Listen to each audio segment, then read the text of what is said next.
That day just started out to be a normal, beautiful day. It was very windy. I heard a rumble, and then all of a sudden, the explosion. What a courageous, loving person he was. In seconds, their lives were ripped apart. He said, "My brother is over there, and I know he's not alive."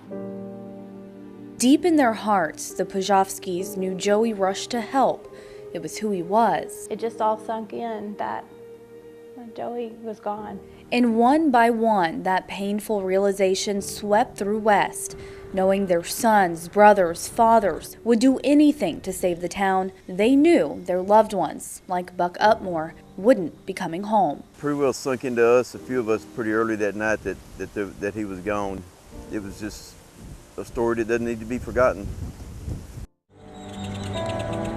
And now it's a year later, a year that went by in a blur. Scars still sit at every corner. Reminders of what was taken from them. There's not a day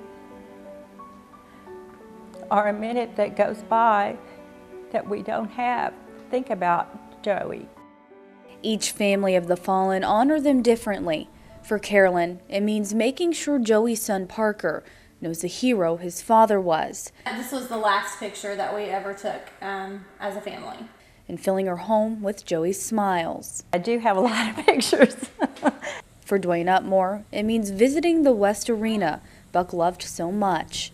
The dirt Buck walked on, the fences he leaned on. I know we'll never forget him, and we're just, quietly remembering him every day, And while small memorials pop up across town, the city plans to build a permanent memorial, a place family, friends, and the community can go to honor each life taken too soon. It's going to be a representative or an honoring of our heroes, those that gave their lives to basically save our city. City Secretary Shelley Knorr says it's still early in the planning process. No time frame of when it will be finished, what it will look like, or where it will stand. But families are already getting ideas of what they hope for.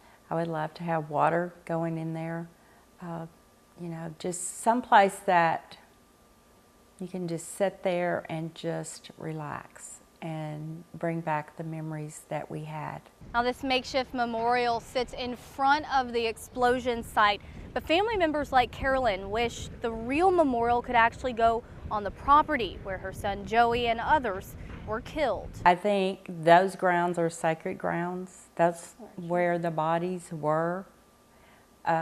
I don't think anything else should go there. But that's not an option. The property is privately owned and will be tied up for years.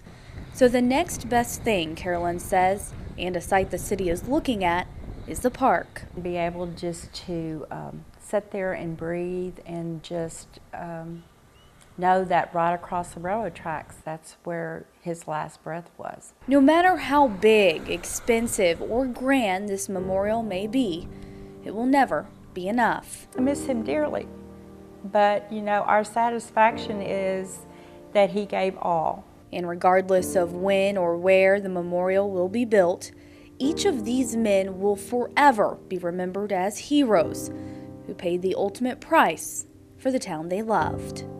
In West, Tiffany Pelt, KCEN HD News.